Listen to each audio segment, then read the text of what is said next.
अंग्रेज़ भारत में व्यापारी बनकर आए थे। 31 दिसंबर 1600 को लंदन के संघ व्यापारियों द्वारा बनाई गई ईस्ट इंडिया कंपनी ने महारानी एलिजाबेथ से शाही चार्टर प्राप्त कर लिया था।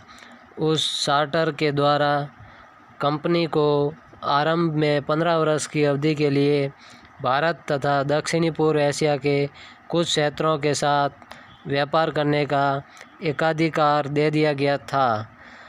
उसमें कंपनी का संविधान, उसकी शक्तियाँ और उसके विशेषाधिकार निर्धारित थे। औरंगजेब की मृत्यु 1707 के बाद कमज़ोर पड़ते हुए केंद्रीय प्राधिकार, मुग़ल साम्राज्य के विघटन और पूरे देश में गड़बड़ी के हालात का लाभ उठाते हुए कंपनी धीरे धीरे प्रभावी शक्ति के रूप में उभर कर आ गई। 1757 में बंगाल के नवाब सिराजुद्दौला के खिलाफ प्लासी की लड़ाई में कंपनी की विजय के साथ इसकी पकड़ और भी मजबूत हो गई तथा भारत में अंग्रेजी शासन की नींव पड़ी। रेगुलेटिंग एक्ट 1773 भारत के संवैधानिक इतिहास में विशेष महत्वपूर्ण है, क्योंकि यह भारत में कंपनी के प्रशासन पर ब्रिटिश संसदीय नियंत्रण के प्रयासों की शुरुआत थी। कंपनी के शासनाधीन क्षेत्रों का प्रशासन अब कंपनी के व्यापारियों का निजी मामला नहीं रहा। 1773 के रेगुलेटिंग एक्ट में भारत में कंपनी के शासन के लिए पहली बार एक लिखित संविधान प्रस्तुत किया गया। चार्टर एक्ट 1833 भारत में अंग्रेजी राज के दौरान संविधान निर्माण के प्रथम धुंधले से संकेत 1833 के चार्टर एक्ट में मिलते हैं। इस एक्ट के अंतर्गत सपरिषद गवर्नर जनरल के विधि निर्माण अधिवेशनों तथा उसके कार्यपालक अधिवेशनों में अंतर करते हुए भारत में अंग्रेजी शासनाधीन क्षेत्रों के शासन में संस्थागत विशेषीकरण का तत्व समाविष्ट किया गया। भारत में अंग्रेजी शासनाधीन सभी क्षेत्रों में संपूर्ण सिविल तथा सैनिक शासन तथा राजस्व की निगरानी, निर्देशन और नियंत्रण स्पष्ट रूप से governor general of India in council को सौंप दिया गया। इस प्रकार गवर्नर जनरल की सरकार भारत सरकार और उसकी परिषद भारत परिषद के रूप में जानी गई। इस एक्ट के द्वारा विधायी क्षेत्रों में भी केंद्रीयकरण आरंभ कर दिया गया। विधायी कार्य के लिए परिषद का विस्तार कर दिया गया। पहले के 3 सदस्यों के अतिरिक्त उसमें एक विधि सदस्य और जोड़ दिया गया। Governor general of India in council को अब कतिपय प्रतिबंधों के अधीन रहते हुए भारत में अंग्रेजी शासनाधीन संपूर्ण क्षेत्रों के लिए कानून बनाने की अन्य शक्तियाँ मिल गई। चार्टर एक्ट 1853 का चार्टर एक्ट अंतिम चार्टर एक्ट था। इस एक्ट के अंतर्गत भारतीय विधान तंत्र में महत्वपूर्ण परिवर्तन किए गए। यद्यपि भारतीय गवर्नर जनरल की परिषद को ऐसे विधायी प्राधिकरण के रूप में जारी रखा गया जो समूह से ब्रिटिश भारत के लिए विधियाँ बनाने में सक्षम थी। तथापि इसके स्वरूप तथा संगठन में अनेक परिवर्तन कर दिए गए, जिससे कि पूरी प्रणाली ही परिवर्तित हो गई। विधायी कार्यों के लिए परिषद में सविशेष सदस्य जोड़कर इसका विस्तार कर दिया गया। इन सदस्यों को विधियाँ तथा विनियम बनाने के लिए बुलाई गई। बैठकों के अलावा परिषद में बैठने तथा मतदान करने का अधिकार नहीं था। इन सदस्यों को विधायी पार्षद कहा जाता था। परिषद में governor general, commander in chief Madras, Bombay, Calcutta और आगरा के स्थानीय शासकों के 4 प्रतिनिधियों समेत अब 12 सदस्य हो गए थे। परिषद के विधायी कार्यों को इसके कार्यपालक अधिकारों से स्पष्ट रूप से अलग कर दिया गया था। और एक्ट की धारा 23 की अपेक्षाओं के अनुसार उनके इस विशेष स्वरूप पर बल दिया गया था कि संपरिषद गवर्नर जनरल में निहित विधियां और विनियम बनाने की शक्तियां का प्रयोग केवल उक्त परिषद की बैठकों में किया जाएगा। 1858 का एक्ट भारत में अंग्रेजी शासन के मजबूती के साथ स्थापित हो जाने के बाद 1857 का विद्रोह अंग्रेजी शासन का तख्ता पलट देने का पहला संगठित प्रयास था। उसे अंग्रेज इतिहासकारों ने भारतीय गद्दार तथा भारतीयों ने स्वाधीनता के लिए प्रथम युद्ध का नाम दिया। इस विद्रोह ने, जिसे अंततः दबा दिया गया, भारत में ईस्ट इंडिया कंपनी की व्यवस्था को एक घातक झटका पहुंचाया। ब्रिटिश संसद ने कुछ ऐसे सिद्धांतों पर विस्तारपूर्वक विचार विमर्श करने के बाद जो नई नीति का आधार होने चाहिए, एक नया एक्ट पास किया। यह एक्ट अंततः 1858 का भारत के उत्तम प्रशासन के लिए एक्ट बना। इस एक्ट के अधीन उस समय जो भी भारतीय क्षेत्र कंपनी के कब्जे में थे, वे सब क्राउन में निहित हो गए और उन पर भारत के लिए प्रिंसिपल सेक्रेटरी ऑफ स्टेट के माध्यम से कार्य करते हुए क्राउन द्वारा तथा उसके नाम सीधे शासन किए जाने लगा। किंतु 1858 का एक्ट अधिकांशतया ऐसे प्रशासन तंत्र में सुधार तक ही सीमित था जिसके द्वारा भारत के प्रशासन पर इंग्लैंड में निरीक्षण और नियंत्रण किया जाना था। इसके द्वारा भारत की तत्कालीन शासन व्यवस्था में कोई ज़्यादा परिवर्तन नहीं किया गया था। भारत परिषद एक्ट 1861। इसके बाद शीघ्र ही सरकार ने यह जरूरी समझा कि वह भारतीय प्रशासन की सुधार संबंधी नीति का निर्धारण करे।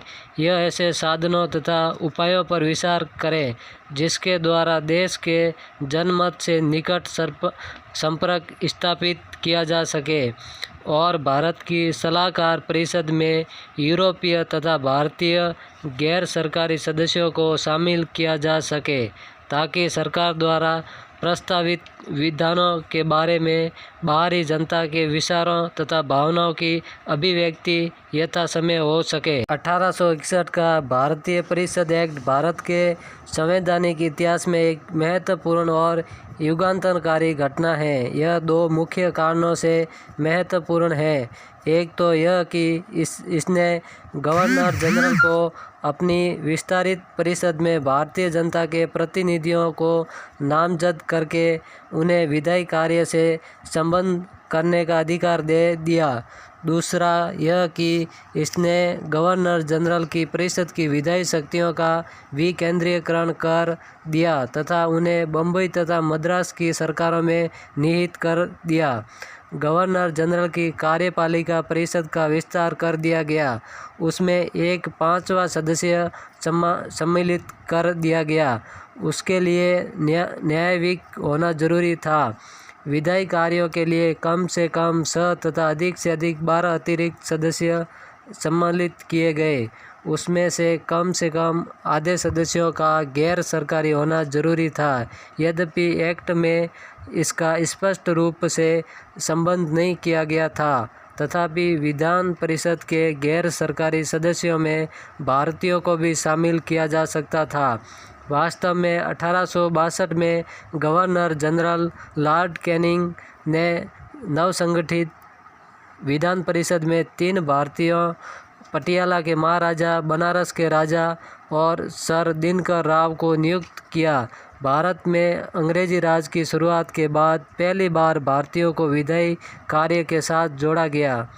1861 के एक्ट में अनेक त्रुटियां थीं। इसके अलावा यह भारतीय आकांक्षाओं को भी पूरा नहीं करता था। इसने गवर्नर जनरल को सर्वशक्तिमान बना दिया था। गैर सरकारी सदस्य कोई भी प्रभावी भूमिका अदा नहीं कर सकते थे। न तो कोई प्रश्न पूछा जा सकता था और न ही बजट पर बहस हो सकती थी। देश में राजनीतिक तथा आर्थिक स्थिति निरंतर खराब होती गई। अनाज की भारी किल्लत हो गई और 1877 में ज़बरदस्त अकाल पड़ा। इससे व्यापक असंतोष फैल गया और स्थिति विस्फोटक बन गई। 1857 के विद्रोह के बाद जो दमन चक्र चला, उसके कारण अंग्रेज़ों के खिलाफ लोगों की भावनाएं भड़क उठी थी। इसमें और भी तेज़ी आई जब यूरोपियों और आंग्ल भारतीयों ने इल्बर्ट विधेयक का जमकर विरोध किया। इल्बर्ट विधेयक में सिविल सेवाओं के यूरोपीय तथा भारतीय सदस्यों के बीच घिनौने भेद को समाप्त करने की व्यवस्था की गई थी। भारतीय राष्ट्रीय कांग्रेस का जन्म। भारतीय राष्ट्रीय कांग्रेस का श्री गणेश 1885 में हुआ। ए.ओ. हुम इसके प्रणेता थे और प्रथम अध्यक्ष बने W.C. बनर्जी। श्री हुम अंग्रेज थे। 28 से 30 दिसंबर 1885 को श्री W.C. बनर्जी की अध्यक्षता में हुई इसके पहले अधिवेशन में ही कांग्रेस ने विधान परिषदों में सुधार तथा इसके विस्तार की मांग की। इसके बाद कांग्रेस के प्रत्येक अधिवेशन में इस मांग को दोहराया गया। हर वर्ष यह मांग पहले की अपेक्षा अधिक जोर पकड़ती गई। कांग्रेस के विचार में सभी अन्य सुधारों में मूल में परिषदों का सुधार था।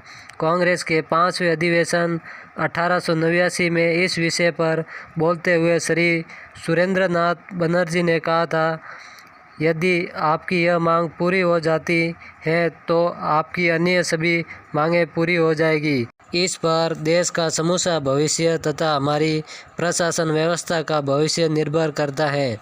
1889 के अधिवेशन में जो प्रस्ताव पारित किया गया उसमें गवर्नर जनरल की परिषद तथा प्रांतीय विधान परिषदों में सुधार था। उनके पुनर्गठन के लिए एक योजना की रूपरेखा दी गई थी और उसे ब्रिटिश पार्लियामेंट में पेश किए जाने वाले बिल में शामिल करने का सुझाव भी दिया गया था।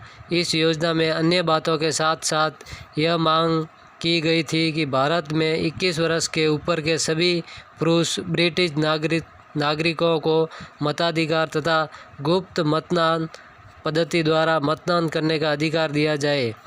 भारतीय परिषद एक्ट 1992। 1991 में कांग्रेस ने अपने इस दृढ़ निश्चय को दोहराया कि जब तक भारत की जनता को उसके निर्वाचित प्रतिनिधियों के माध्यम से विधानमंडलों में अपनी सक्षम आवाज़ उठाने की इजाज़त नहीं मिल जाती, तब तक भारत पर अच्छी तरह से शासन नहीं हो सकता। भारतीय परिषद एक्ट 1892 मुख्यतया भारतीय राष्ट्रीय कांग्रेस में 1889 से 1891 तक के अधिवेशनों में स्वीकार किए गए प्रस्तावों से प्रभावित होकर पारित किया गया था। 1892 के एक्ट के अधीन गवर्नर जनरल की परिषद में अतिरिक्त सदस्यों की संख्या बढ़ाकर कम से कम 10 तथा अधिक से अधिक 16 कर दी गई। इससे पहले इसकी न्यूनतम संख्या 6 और अधिकतम संख्या 12 थी। इसी प्रकार प्रांतीय विधान परिषदों में भी अतिरिक्त सदस्यों की संख्या बढ़ा दी गई। परिषदों को उनके विधायी कार्यों के अलावा अब कतिपय शर्तों तथा प्रतिबंधों के साथ वार्षिक वित्तीय विवरण या बजट पर विचार विमर्श करने की इजाज़त दे दी गई। परिषदों के सदस्यों को भी कतिपय शर्तों के अधीन रहते हुए विहित नियमों के अंतर्गत लोकहित के मामलों के बारे में प्रश्न पूछने की इजाज़त मिल गई।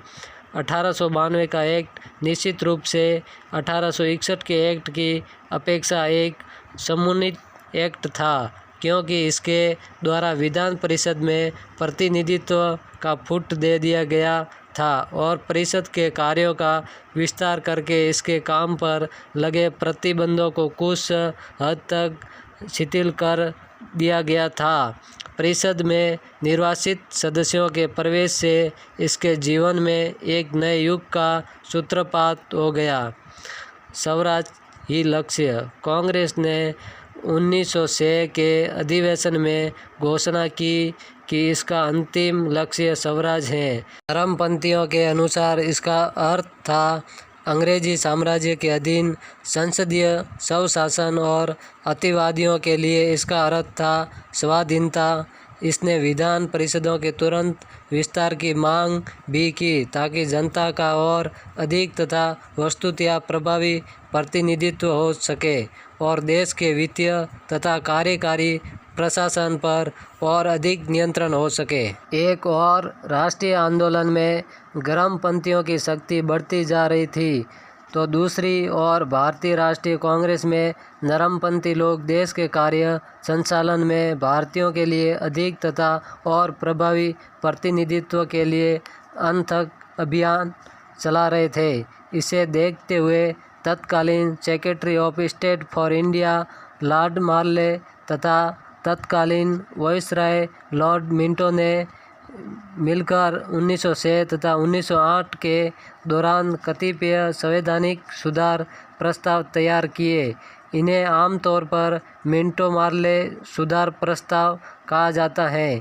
इनका मंतव्य था कि विधान परिषदों का विस्तार किया जाए तथा उनकी शक्तियां और कार्यक्षेत्र को बढ़ाया जाए। प्रशासनिक परिषदों में भारतीय सदस्य नियुक्त किए जाए।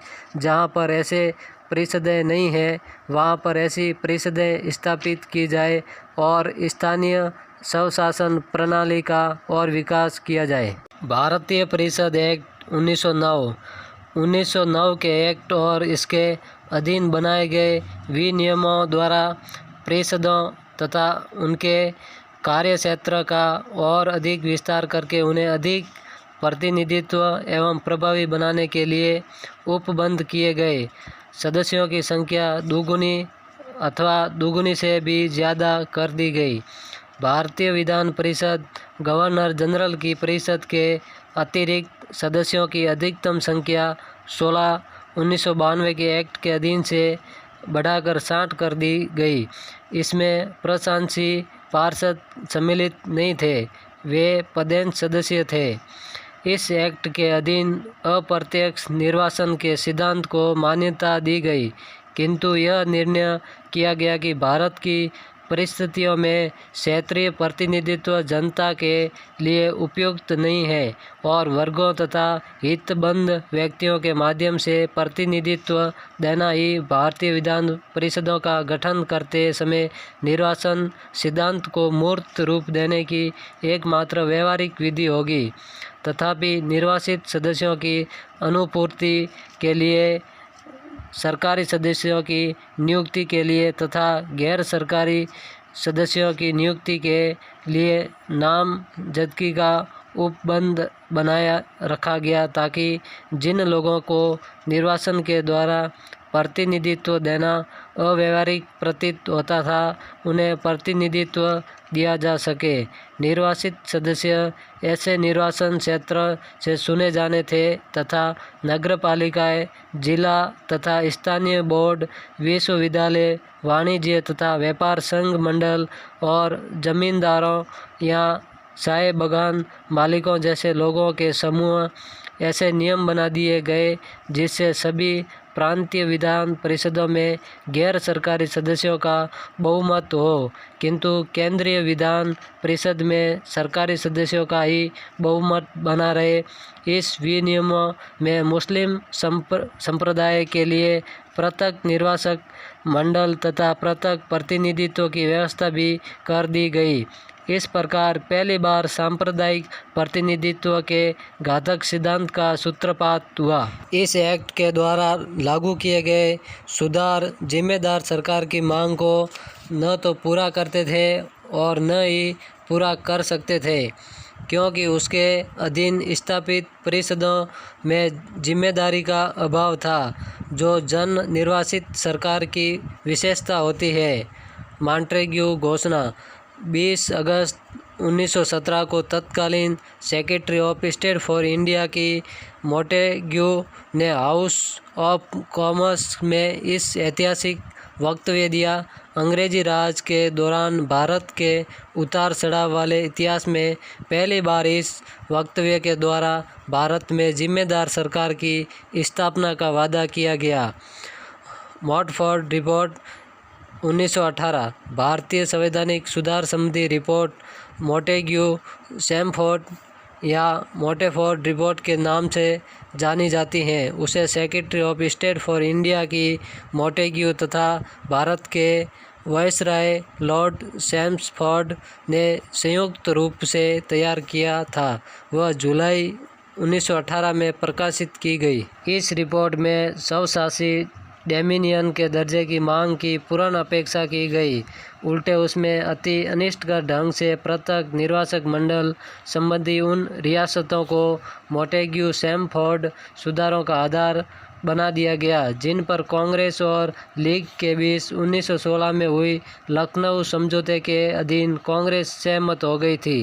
राष्ट्रवादी आंदोलन तथा प्रतिनिधि संस्थाओं की उत्पत्ति 1919 तथा 1940। भारत शासन एक्ट 1919 मोंटेग्यू सैमफोर्ड रिपोर्ट पर आधारित भारत शासन एक्ट 1919 में इस बात को स्पष्ट कर देने का प्रयास किया गया था कि अंग्रेज शासक भारतीयों के जिम्मेदार सरकार के ध्येय की पूर्ति तक केवल धीरे धीरे पहुंचने के आधार पर स्वशासी संस्थानों के क्रमिक विकास को मानने के लिए तैयार हैं। संवैधानिक प्रगति के प्रत्येक चरण के समय ढंग तथा गति का निर्धारण केवल ब्रिटिश संसद करेगी और यह भारत की जनता के किसी आत्मनिर्णय पर आधारित नहीं होगा। 1919 के एक्ट तथा उसके अधीन बनाए गए नियमों द्वारा तत्कालीन भारतीय संवैधानिक प्रणाली में अनेक महत्वपूर्ण परिवर्तन किए गए। केंद्रीय विधान परिषद का स्थान राज्य परिषद उच्च सदन तथा विधानसभा निम्न सदन वाले द्विसदनीय विधानमंडल ने ले लिया। हालांकि सदस्यों को नामजद करने की कुछ शर्त बनाए रखी, फिर भी प्रत्येक सदन में निर्वाचित सदस्यों का बहुमत होना अब जरूरी हो गया था। सदस्यों का चुनाव एक्ट के अंतर्गत बनाए गए नियमों के अधीन सीमांकित निर्वाचन क्षेत्रों द्वारा प्रत्यक्ष रूप से किया जाना था। मताधिकार का विस्तार कर दिया गया था। निर्वाचन के लिए विहित अंतरायों में बहुत भिन्नता थी और वे सांप्रदायिक समूह, निवास और संपत्ति पर आधारित थी। द्वैध शासन 1919 के एक्ट द्वारा 8 प्रमुख प्रांतों में जिन्हें गवर्नर के प्रांत कहा जाता था, द्वैध शासन की एक नई पद्धति शुरू की गई। प्रांतों में आंशिक रूप से जिम्मेदार सरकार की स्थापना से पहले प्रारंभिक व्यवस्था के रूप में प्रांतीय सरकारों के कार्य क्षेत्र का सीमांकन करना जरूरी था। तदनुसार एक्ट में उपलब्ध किया गया था कि प्रशासनिक विषयों का केंद्रीय तथा प्रांतीय रूप में वर्गीकरण करने, प्रांतीय विषयों के संबंध में प्राधिकार स्थानीय शासनों को सौंपने और राजस्व तथा अन्य धनराशियों उन सरकारों को आवंटित करने के लिए नियम बनाए जाए। विषयों का केंद्रीय तथा प्रांतीय के रूप में हस्तांतरण नियमों द्वारा विस्तृत वर्गीकरण किया गया। 1919 के एक्ट की खामियां। 1919 के एक्ट में अनेक खामियां थी। इसने जिम्मेदार सरकार की मांग को पूरा नहीं किया। इसके अलावा प्रांतीय विधानमंडल गवर्नर जनरल की स्वीकृति के बगैर अनेक विषय क्षेत्रों में विधेयकों पर बहस नहीं कर सकते थे। सिद्धांत के रूप में केंद्रीय विधानमंडल संपूर्ण क्षेत्र के लिए कानून बनाने के वास्ते सर्वोच्च तथा सक्षम बना रहा। केंद्र तथा प्रांतों के बीच शक्तियों के बंटवारे के बावजूद पहले के अत्यधिक केंद्रीयकृत शासन को संघीय शासन में बदलने का सरकार का कोई इरादा मालूम नहीं पड़ा। ब्रिटिश सरकार का संविधान एकात्म राज्य का संविधान ही बना रहा। प्रांतों में द्वैध शासन पूरी तरह से विफल रहा। गवर्नर का पूर्ण वर्चस्व कायम रहा। वित्तीय शक्ति के अभाव में मंत्री अपनी नीति को प्रभावी रूप से कार्यान्वित नहीं कर सकते थे। इसके अलावा मंत्री विधानमंडल के प्रति सामूहिक रूप से जिम्मेदार नहीं थे। वे केवल गवर्नर के व्यक्तिगत रूप से नियुक्त सलाहकार थे। कांग्रेस तथा भारतीय जनमत असंतुष्ट रहा और उन्होंने दबाव डाला कि प्रशासन को अपेक्षाकृत अधिक प्रातिनिधिक और उत्तरदायी बनाने के लिए सुधार किए जाए। प्रथम विश्व युद्ध समाप्त हो चुका था और आम लोगों के मन में अनेक आशाएं थीं, किंतु उनके हाथ लगे दमनकारी विशेष विधायी प्रस्ताव, जिन्हें रोलट बिल कहा गया, भारतीय जनमत का व्यापक और ज़बरदस्त विरोध होने पर भी उन्हें पास कर दिया गया। इसके परिणामस्वरूप गांधी जी के नेतृत्व में स्वराज के लिए सत्याग्रह, असहयोग और खिलाफत आंदोलन शुरू किए गए। साइमन आयोग 1919 के एक्ट के अधीन एक्ट के कार्यक्रम की जांच करने तथा उसके संबंध में रिपोर्ट देने और सुधार के लिए आगे और सिफारिशें करने के लिए 10 वर्ष बाद 1929 में एक आयोग नियुक्त करने का उपबंध था। व्यापक असंतोष को देखते हुए भारतीय संवैधानिक आयोग साइमन कमीशन 1927 में अर्थात निर्धारित समय से 2 वर्ष पहले ही नियुक्त कर दिया गया, लेकिन क्योंकि इसमें सारे के सारे सदस्य अंग्रेज थे, इसलिए इससे भारतीय जनता की भावनाओं को और भी ठेस पहुंची। पूर्ण स्वराज का प्रस्ताव। कांग्रेस धीरे धीरे पूर्ण स्वराज के अपने लक्ष्य की ओर बढ़ चुकी थी, किंतु कलकत्ता अधिवेशन में यह निर्णय लिया गया कि अंग्रेजों को 1 वर्ष के अंदर अंदर डोमिनियन दर्जे की मांग को स्वीकार करने के लिए एक आखिरी मौका दिया जाए। डोमिनियन दर्जे की मांग ठुकरा दिए जाने के बाद कांग्रेस के 1929 के लाहौर अधिवेशन में पूर्ण स्वराज के संबंध में एक प्रस्ताव पास किया गया। नमक कर संबंधी कानून को तोड़ने के आह्वान तथा समुद्र तक पहुंचाने के लिए गांधी जी की दांडी यात्रा के साथ ही सविनय अवज्ञा आंदोलन आरंभ हो गया। गोलमेज सम्मेलन तथा श्वेत पत्र। अंततः सरकार ने संवैधानिक सुधारों पर विचार करने के लिए नवंबर 1930 में लंदन में एक गोलमेज सम्मेलन बुलाने का निर्णय किया। इसके बाद ऐसे ही 2 सम्मेलन और हुए।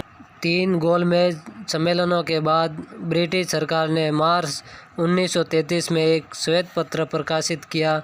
उसमें एक नए संविधान की रूपरेखा दी गई थी। इस योजना में संघीय ढांचे तथा प्रांतीय स्वायत्तता के लिए उपबंध सम्मिलित थे। इसमें केंद्र में द्वैध शासन तथा प्रांतों में जिम्मेदार सरकारों का प्रस्ताव किया गया था। ब्रिटिश संसद ने श्वेत पत्र में सम्मिलित सरकार की योजना पर आगे विचार करने के लिए दोनों सदनों की एक संयुक्त समिति का गठन किया। लॉर्ड लिनलिथगो संयुक्त समिति के अध्यक्ष थे और इसमें कंजर्वेटिव सदस्यों का बहुमत था। ब्रिटिश भारत तथा देशी रियासतों के प्रतिनिधियों को इस समिति के सामने गवाह के रूप में साक्ष्य देने के लिए आमंत्रित किया गया था। संयुक्त समिति ने नवंबर 1934 में अपनी रिपोर्ट दी। इसमें इस बात को दोहराया गया था कि फेडरेशन की स्थापना तभी की जाएगी यदि कम से कम 50% देशी रियासतें इसमें शामिल होने के लिए तैयार हो जाए। इस रिपोर्ट के आधार पर एक विधेयक तैयार किया गया और वह 19 दिसंबर 1934 को ब्रिटिश संसद में पेश किया गया। जब दोनों सदनों ने उसे पास कर दिया और 4 अगस्त 1935 को उसे सम्राट ने अपनी अनुमति दे दी, तो वह भारत शासन एक्ट 1935 बन गया। भारत शासन एक्ट 1935 की सर्वाधिक उल्लेखनीय विशेषता यह थी कि इसमें ब्रिटिश प्रांतों तथा संघ में शामिल होने के लिए तैयार भारतीय रियासतों की एक अखिल भारतीय फेडरेशन की परिकल्पना की गई थी। 1930 के गोलमेज सम्मेलन तक भारत पूर्णतया एक एकात्मक राज्य था। और प्रांतों के पास जो भी शक्तियाँ थी वे उन्हें केंद्र ने दी थी, अर्थात प्रांत केवल केंद्र के एजेंट थे। 1935 के एक्ट में पहली बार ऐसी संघीय प्रणाली का उपबंध किया गया जिसमें न केवल ब्रिटिश भारत के गवर्नरों के प्रांत बल्कि चीफ कमिश्नरों के प्रांत तथा देशी रियासतों भी शामिल हो। इसने उस एकांतमक प्रणाली की संकल्पना को अंततः भंग कर दिया जिसके अधीन अब तक ब्रिटिश भारत का प्रशासन होता था। 1919 के संविधान का सिद्धांत विकेंद्रीकरण का था, न कि फेडरेशन का। नए एक्ट के अधीन प्रांतों को पहली बार विधि में अपने ढंग से कार्यपालक तथा विधायी शक्तियों का प्रयोग करने वाली पृथक इकाइयों के रूप में मान्यता दी गई। प्रातः सामान्य परिस्थितियों में उस क्षेत्र में केंद्र के नियंत्रण से मुक्त हो गए थे। इस एक्ट के अधीन ब्रह्मा को भारत से अलग कर दिया गया और उड़ीसा तथा संघ के 2 नए प्रांत बना दिए गए। केंद्र में प्रस्तावित योजना को ध्यान में रखते हुए गवर्नरों के 11 प्रांतों को कतिपय विशिष्ट प्रयोजनों को छोड़कर केंद्रीय सरकार तथा सेक्रेटरी ऑफ स्टेट की निगरानी, निर्देशन और नियंत्रण से पूरी तरह मुक्त कर दिया गया। दूसरे शब्दों में प्रांतों को एक पृथक कानूनी व्यक्तित्व प्रदान कर दिया गया। एक्ट द्वारा परिकल्पित प्रांतीय स्वायत्तता की योजना में प्रत्येक प्रांत में से एक कार्यपालिका तथा एक विधानमंडल का उपबंध रखा गया था। प्रांतीय विधानमंडलों को अनेक नई शक्तियाँ दी गई। मंत्रिपरिषद को विधानमंडल के प्रति जिम्मेदार बना दिया गया। वह एक अविश्वास प्रस्ताव पास करके उसे पदयुक्त कर सकता था।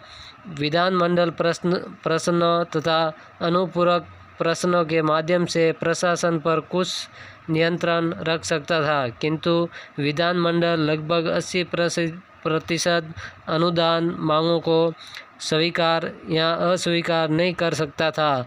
विधायी क्षेत्र में विधानमंडल समवर्ती सूची में सम्मिलित विषयों पर भी कानून पास कर सकता था, किंतु टकराव होने की स्थिति में संघीय कानून ही प्रभावी रहेगा।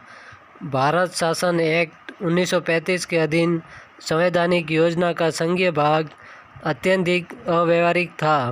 प्रांतों ने फेडरेशन की योजना को स्वीकार नहीं किया और क्योंकि आधी रियासतों के फेडरेशन में सम्मिलित होने की शर्त को पूरा नहीं किया जा सका, इसलिए 1935 के एक्ट में परिकल्पित भारत संघ फेडरेशन ऑफ इंडिया अस्तित्व में नहीं आ पाया और एक्ट के संघीय भाग को कार्यान्वित नहीं किया जा सका।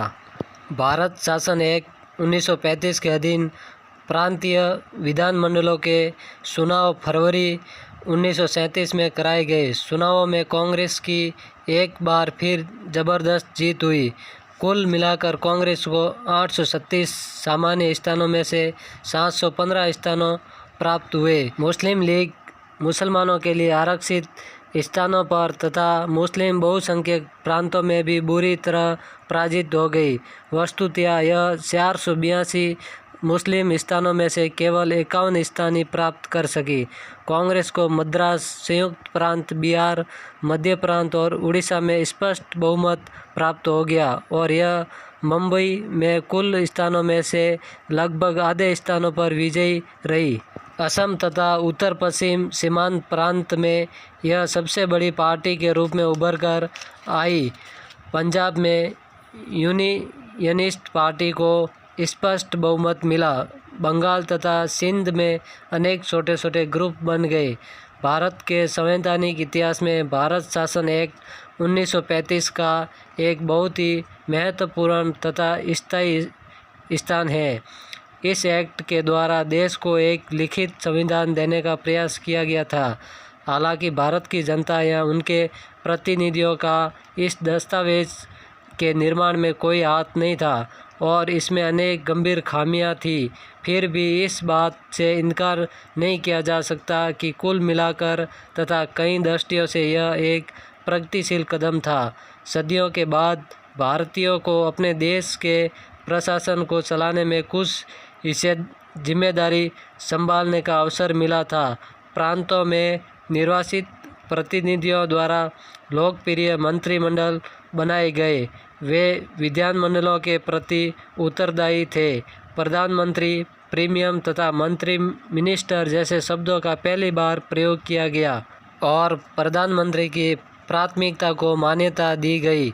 ऐसे अवसर भी आए जब गवर्नरों तथा मंत्रियों के बीच मतभेद उत्पन्न हुए, किंतु कांग्रेस शासित प्रांतों में गवर्नर मोटे तौर पर मंत्रियों की शक्तियां तथा उनके उत्तरदायित्वों का सम्मान करते थे और दिन प्रतिदिन के प्रशासन में हस्तक्षेप नहीं करते थे।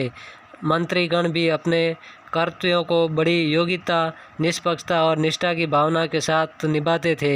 उसके लिए उन्हें प्रशंसा तथा सम्मान मिला। यहाँ तक कि अंग्रेज प्रशासक भी भारतीय मंत्रियों द्वारा प्रदर्शित प्रशासनिक योग्यता और विलक्षणता से आश्चर्यचकित तथा प्रभावित हुए बिना न रह सके। स्वाधीनता की ओर 1942 तथा 1947 जन निर्वाचित मंत्रिमंडल केवल 2 वर्ष के लिए अस्तित्व में रहे। भारतीय विधानमंडलों में परामर्श किए बगैर भारत को द्वितीय विश्व युद्ध में सहयोगी बना दिया गया। इसके विरोध में सभी कांग्रेस मंत्रिमंडलों ने 1939 में इस्तीफे दे दिए। 1940 में मुस्लिम लीग ने पाकिस्तान का प्रस्ताव पारित किया। Cripps mission. जिस समय द्वितीय विश्व युद्ध एक निर्णायक दौर से गुजर रहा था, उस समय यह अनुभव किया गया कि भारतीय जनमत का स्वेच्छा से दिया गया सहयोग अधिक मूल्यवान होगा। तदनुसार मार्च 1942 में कैबिनेट मंत्री सर स्टैफोर्ड क्रिप्स को भारत भेजा गया, किंतु क्रिप्स मिशन अपने उद्देश्य में विफल रहा। उसके प्रस्तावों को सभी राजनीतिक दलों ने ठुकरा दिया, भले ही उनके आधार अलग अलग थे। प्रस्तावों में मान लिया गया था कि भारत का दर्जा डोमिनियन का होगा और युद्ध के बाद भारतीयों को अधिकार होगा कि वे अपनी संविधान सभा में अपने लिए संविधान बना सके, किंतु इनके अंतर्गत प्रांतों को नए संविधान को स्वीकार करने या न करने की छूट दे दी गई थी। मुस्लिम लीग ने इन प्रस्तावों को ठुकरा दिया क्योंकि देश को सांप्रदायिक आधार पर विभाजन करने की उसकी मांग को नामंजूर कर दिया गया था। इधर कांग्रेस ने उन्हें इसलिए नामंजूर कर दिया क्योंकि उनमें भारत को छोटे छोटे टुकड़ों में बांटने की संभावना के लिए द्वार खोल दिया गया था और युद्ध के दौरान भारतीय प्रतिनिधियों को वास्तव में प्रभावी सत्ता का हस्तांतरण करने की कोई व्यवस्था नहीं की गई थी। गांधी जी ने इन प्रस्तावों की बाद की तारीख का शेख कहकर निंदा की। भारत छोड़ो आंदोलन। जुलाई 1942 में वर्धा में कांग्रेस कार्यकारिणी ने एक प्रस्ताव पास किया जिसमें मांग की गई थी कि अंग्रेज भारत छोड़कर चले जाएं। 8 अगस्त 1942 को मुंबई में अखिल भारतीय कांग्रेस कमेटी ने इस प्रस्ताव को स्वीकार कर लिया। कमेटी के समक्ष भाषण देते हुए गांधी जी ने घोषणा की कि यह करो या मरो का निर्णय है। कांग्रेसी नेताओं को गिरफ्तार कर लिया गया और उसके फलस्वरूप देशव्यापी आंदोलन हुआ। वेवल योजना। इस दौरान लिनलिथ को इस स्थान पर लॉर्ड वेवल वायसराय बन गए। वेवल योजना में कहा गया था कि जब तक भारतीय स्वयं अपना संविधान नहीं बना लेते तब तक अंतरिम व्यवस्था के रूप में अधिकांशी परिषद का भारतीयकरण कर दिया जाएगा और उसमें भारतीय राजनेताओं को मुसलमानों तथा सवर्ण हिंदुओं के बीच समानता के आधार पर सम्मिलित किया जाएगा तथा उसमें दलित वर्गों तथा सिखों का एक एक प्रतिनिधि होगा। परिषद में जो एकमात्र अभारतीय शामिल किए जाने थे वे थे वाइसराय तथा कमांडर इन चीफ। युद्ध विभाग कमांडर इन चीफ के पास ही बना रहना था, किंतु विदेश विभाग का प्रभारी किसी भारतीय सदस्य को बनाया जाना था। शिमला सम्मेलन। वाइसराय ने शिमला में भारतीय नेताओं का एक सम्मेलन बुलाया। यह सम्मेलन 25 जून से 14 जून 1945 तक चला, लेकिन वार्ता विफल हो गई, क्योंकि जहां कांग्रेस ने एक अखंड भारत के लिए आग्रह किया, वहां मुस्लिम लीग पाकिस्तान के लिए अपनी मांग पर अड़ी रही। चुनाव तथा कैबिनेट मिशन।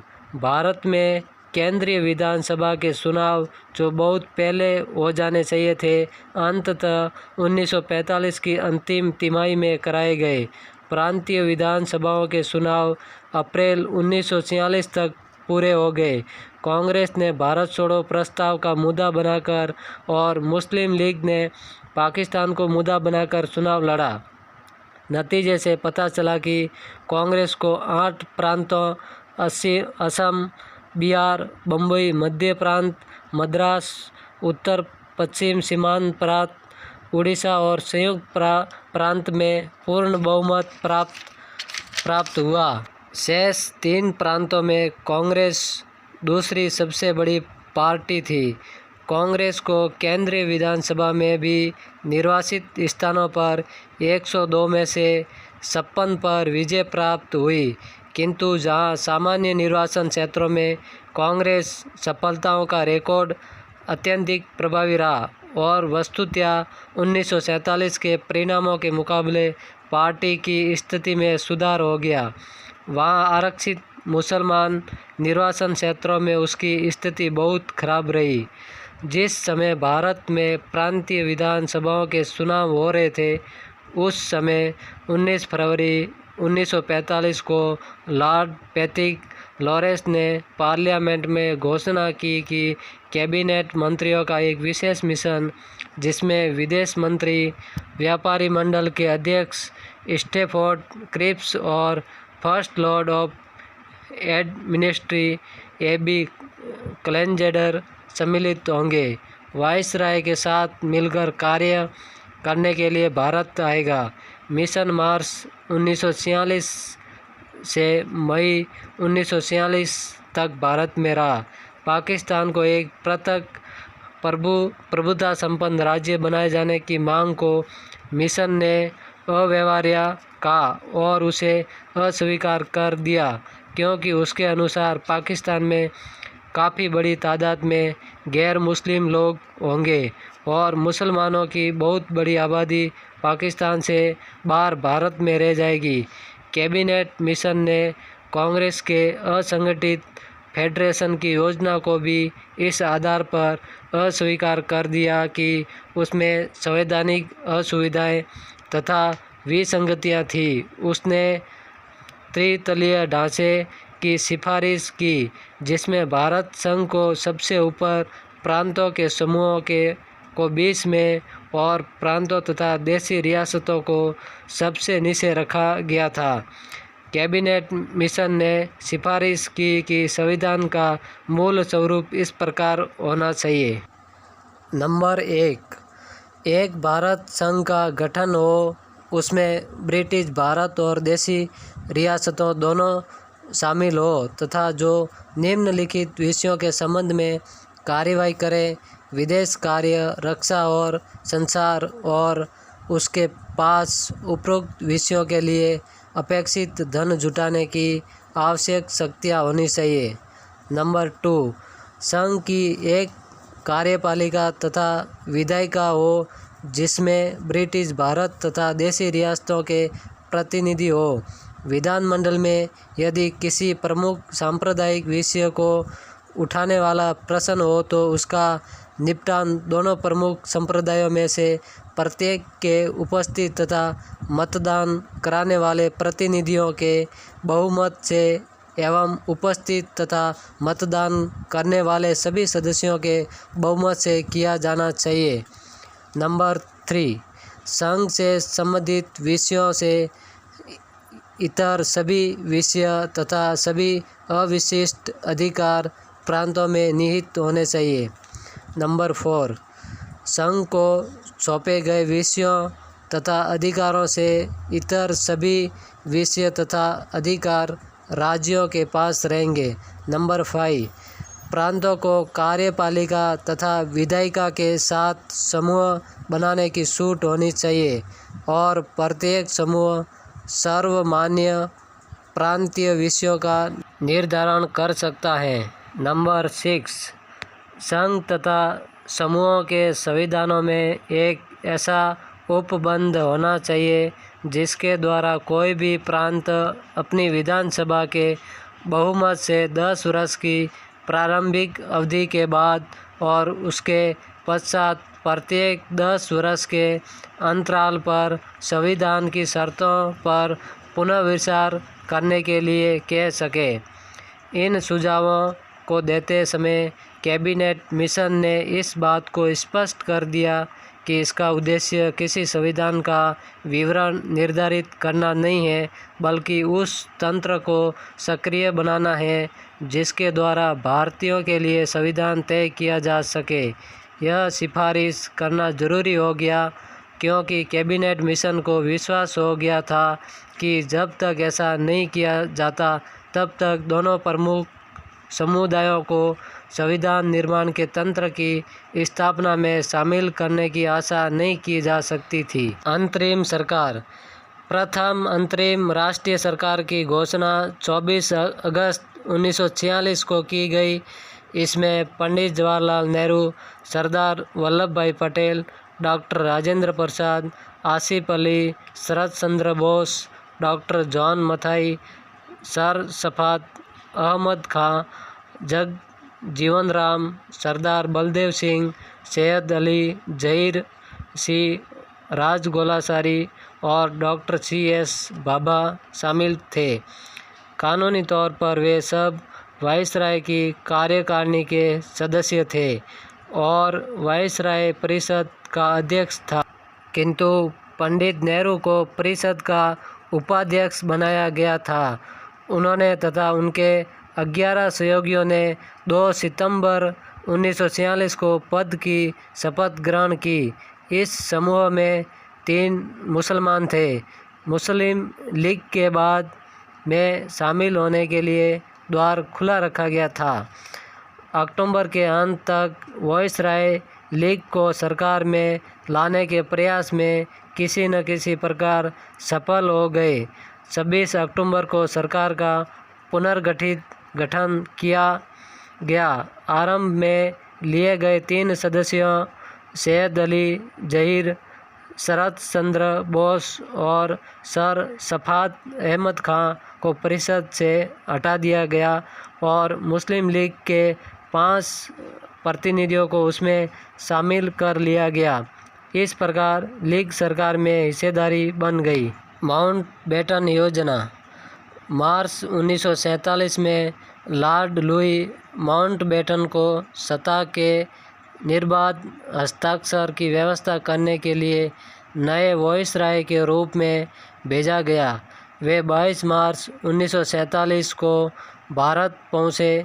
जल्द ही वे इस दृढ़ निष्कर्ष पर पहुँच गए कि कांग्रेस तथा मुस्लिम लीग के लिए न तो अंतरिम सरकार में और न ही संविधान सभा में एक साथ मिलकर काम करना संभव होगा और इसलिए उससे पहले ही सांप्रदायिक हिंसा और अधिक भयंकर रूप धारण कर ले। इस पागलपन से बचने का एकमात्र रास्ता यही है कि जल्द से जल्दी सत्ता भारतीयों के हाथों में दे दी जाए।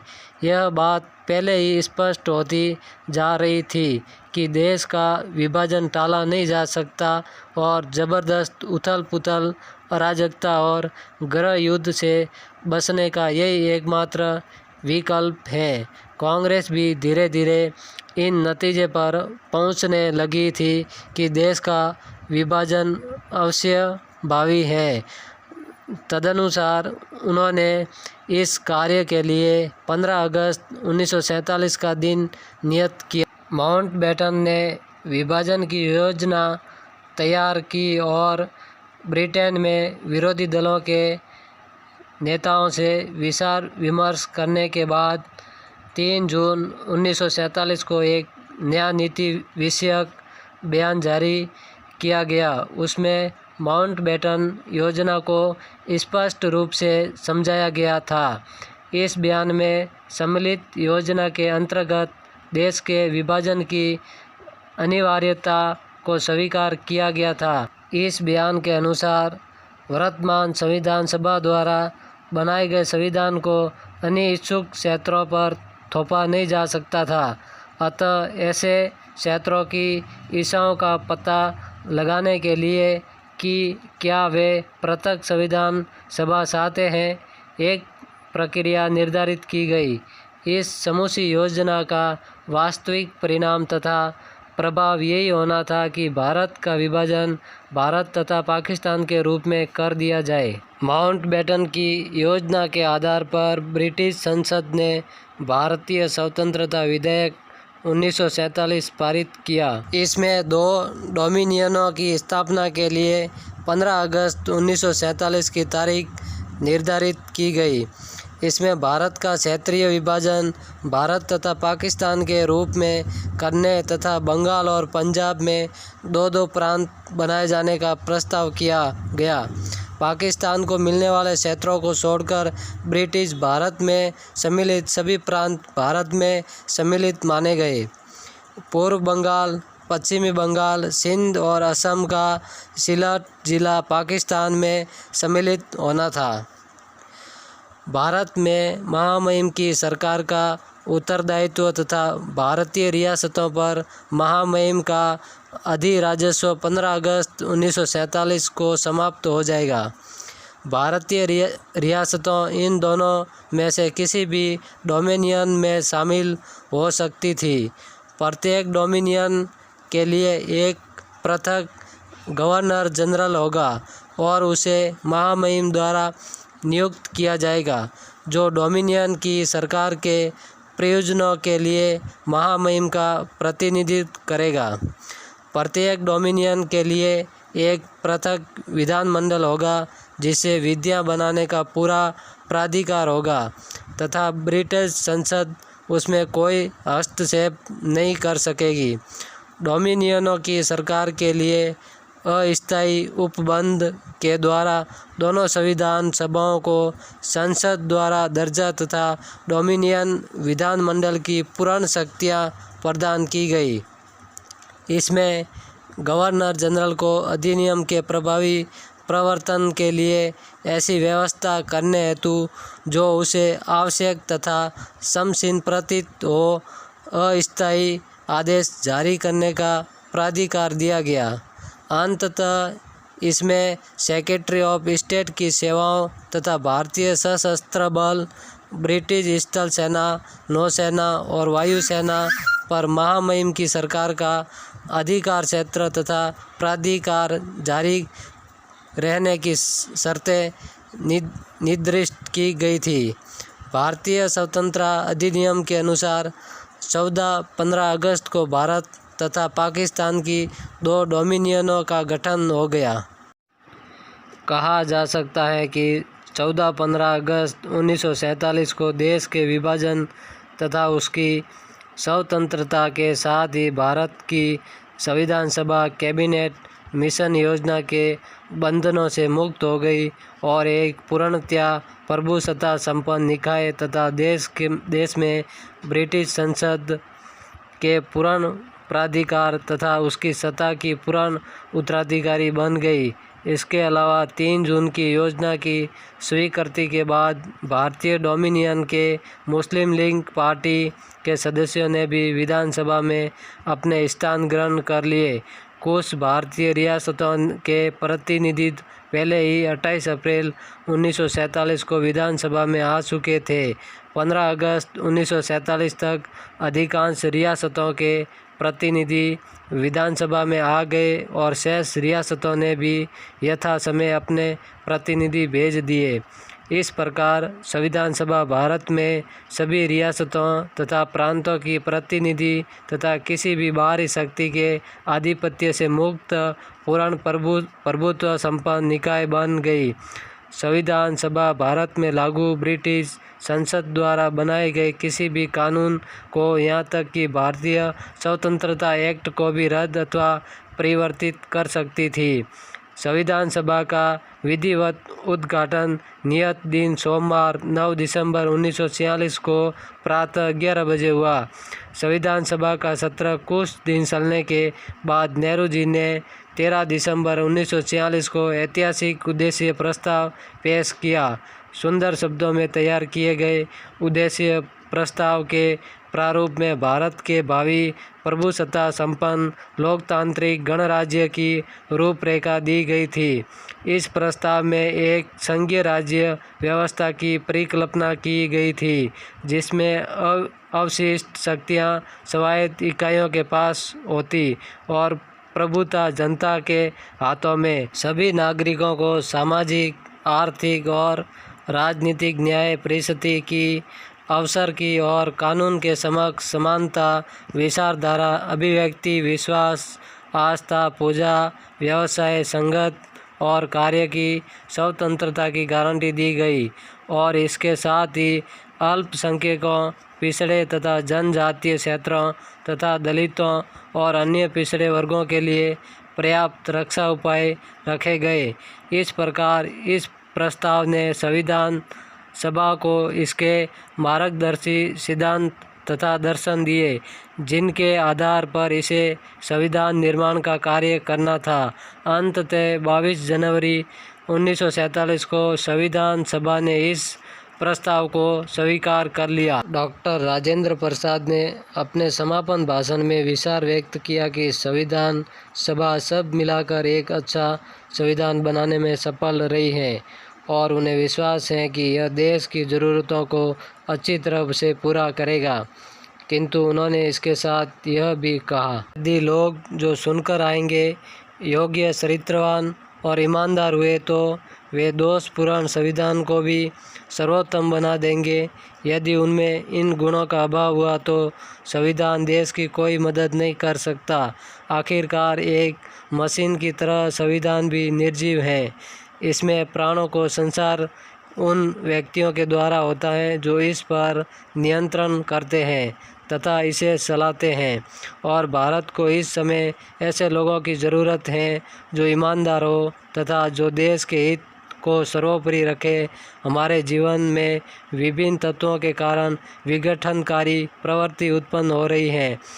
हम में सांप्रदायिक अंतर है, जातिगत अंतर है, भाषागत अंतर है, प्रांतीय अंतर है। इसके लिए दृढ़ चरित्र वाले लोगों की, दूरदर्शी लोगों की, ऐसे लोगों की ज़रूरत है जो छोटे छोटे समूहों तथा क्षेत्रों के लिए देश के व्यापक हितों का बलिदान न दें और उन पूर्वाग्रहों से ऊपर उठ सके जो इन अंतरों के कारण उत्पन्न होते हैं।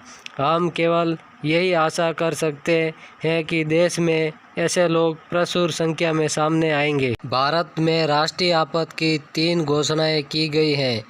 1 अक्टूबर 1962 में चीनी आक्रमण के समय की गई, दूसरी दिसंबर 1971 में पाकिस्तान से युद्ध के समय की गई और तीसरी 1975 में आंतरिक अव्यवस्था के आधार पर की गई।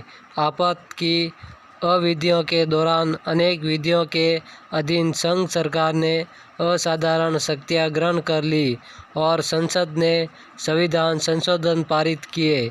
विशेषतया आंतरिक आपात की अवधि के दौरान शक्तियों के दुरुपयोग की व्यापक आलोचना की गई। उसके बाद हुए आम चुनावों में इंदिरा गांधी के नेतृत्व वाली सत्तारूढ़ कांग्रेस हार गई और जनता दल की सरकार बनी। स्वतंत्रता के पश्चात सरदार पटेल के प्रयासों से जब देशी रियासतों का भारत संघ में विलय हुआ, तब भारत सरकार ने देशी नरेशों को यह आश्वासन दिया था कि देशी रियासतों के नरेश 15 अगस्त 1947 से तत्काल पहले जिन अधिकारों तथा विशेषाधिकारों का उपयोग कर रहे थे, उनकी रक्षा की जाएगी। इसके साथ ही इन नरेशों को अपने परिवार, अपने व्यक्तिगत स्टाफ, अपने आवासों के रख रखाव, विवाहों तथा अन्य समारोह के लिए नियत धनराशियाँ देने का वचन दिया गया था, जो अलग अलग राज्यों के संदर्भ में अलग अलग थी। प्रिवी पर्सों के साथ साथ शासकों को कुछ विशेषाधिकार भी प्राप्त थे, जैसे अपने नाम के पहले महामहिम जैसी उपाधियां जोड़ने तथा तोपों की सलामी लेने का अधिकार, अपनी तथा अपने परिजनों की निःशुल्क चिकित्सा कराने का अधिकार, न्यायालयों में वैदिक कार्रवाई से उन्मुक्ति का अधिकार, अपने दरबार लगाने का अधिकार आदि। संविधान के अनुच्छेद 291, 362 और 363 में देशी नरेशों के प्रिवी पर्सों और विशेषाधिकारों की रक्षा का आश्वासन दिया गया था। तथापि भारत के प्रगतिशील तत्व देशी नरेशों की निजी थैलियाँ तथा विशेषाधिकारों से सहमत न थे और उनकी प्रारंभ से ही मांग थी कि इन्हें समाप्त किया जाए। सितंबर 1970 में प्रधानमंत्री श्रीमती इंदिरा गांधी ने भूतपूर्व देशी राज्यों के शासकों के प्रिवी पर्सों तथा विशेषाधिकारों को समाप्त करने के लिए संबंध में संविधान 24वां संशोधन विधेयक लोकसभा में प्रस्तुत किया। यह विधेयक लोकसभा में तो आवश्यक 2/3 बहुमत से पास हो गया, लेकिन राज्यसभा में उसे आवश्यक 2/3 बहुमत से 1 मत कम मिला।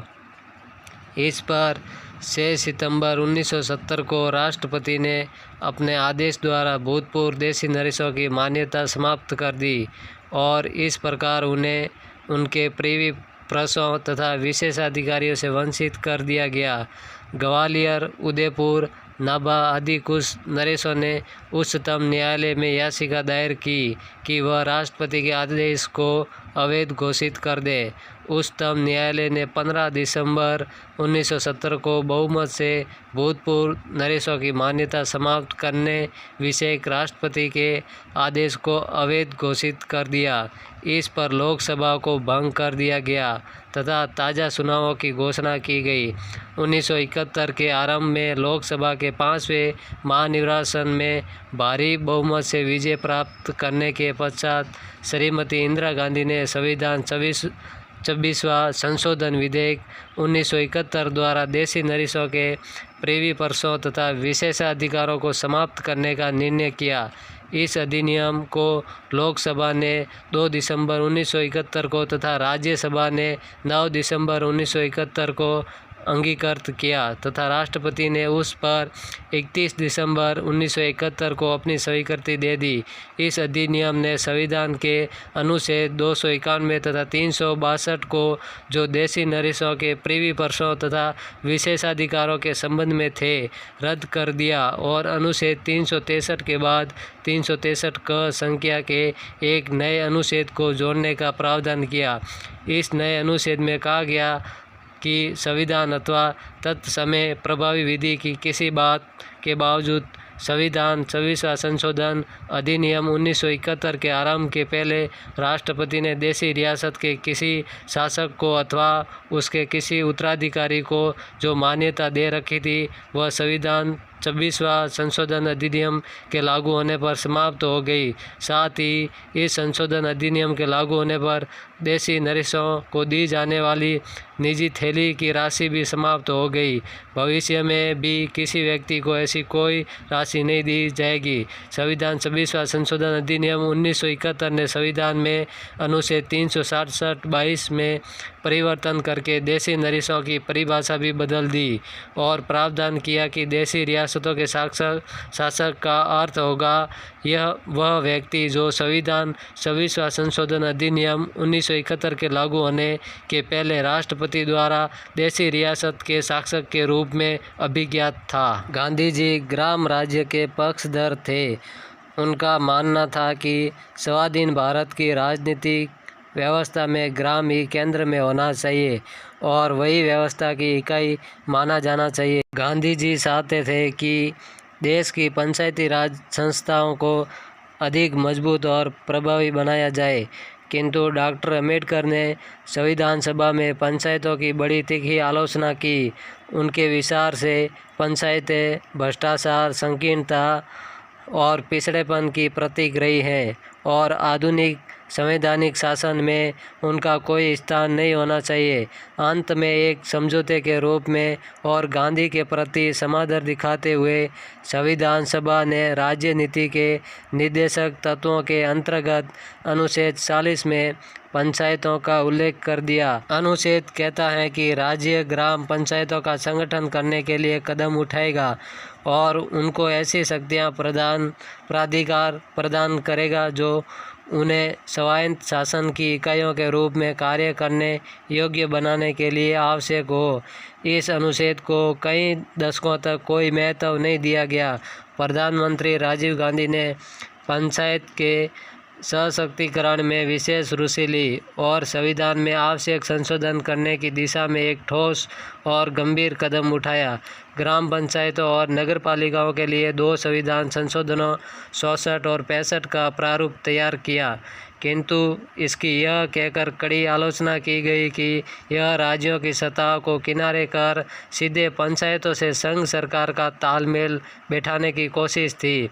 अंततः प्रधानमंत्री नरसिम्हा राव के कार्यकाल में 73वें और 74वें संशोधनों के द्वारा पहली बार पंचायतों को संवैधानिक मान्यता मिली और हमारी राजनीतिक व्यवस्था के साझे ढांचे में कुछ मौलिक परिवर्तन किए गए तथा स्थानीय संस्थाओं के रूप में बदलाव आया। अब इन संस्थाओं को संवैधानिक प्रतिष्ठा और संरक्षण मिल गया। 73वें और 74वें संविधान संशोधनों में उपबंध है कि राज्यों के विधानमंडल पंचायतों और नगरपालिकाओं आदि के लिए अपने अपने कानून बनाएंगे। हर एक राज्य में गांव तथा जिला और दोनों के बीच के स्तर पर पंचायतें स्थापित की जाएगी।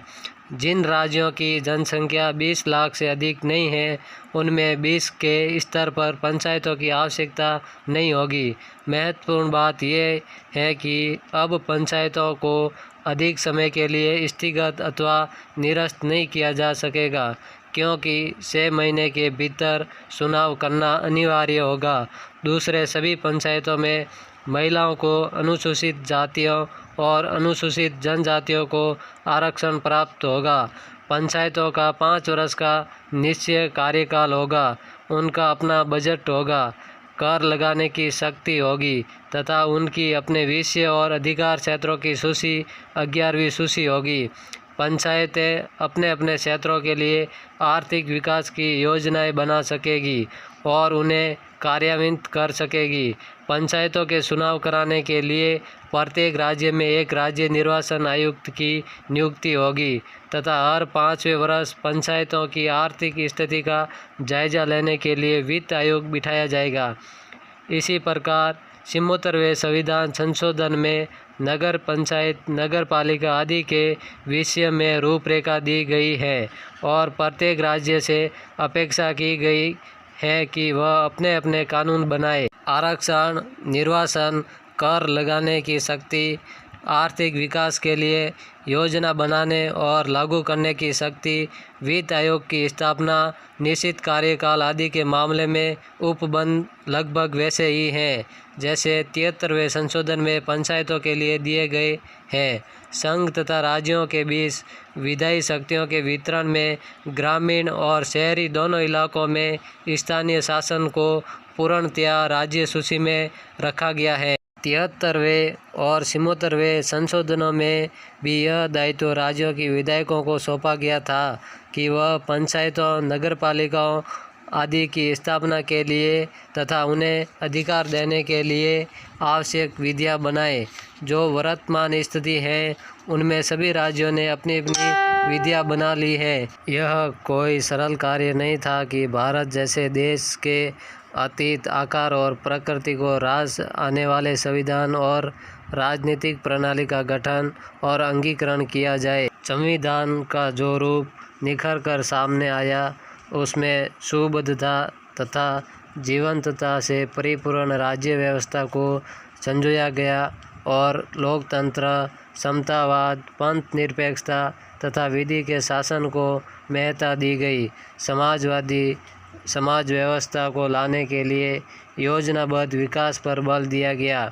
क्रमिक पंचवर्षीय योजनाओं के अधीन प्रयास किए गए कि निर्धनों एवं दलितों की दशा को सुधारा जाए।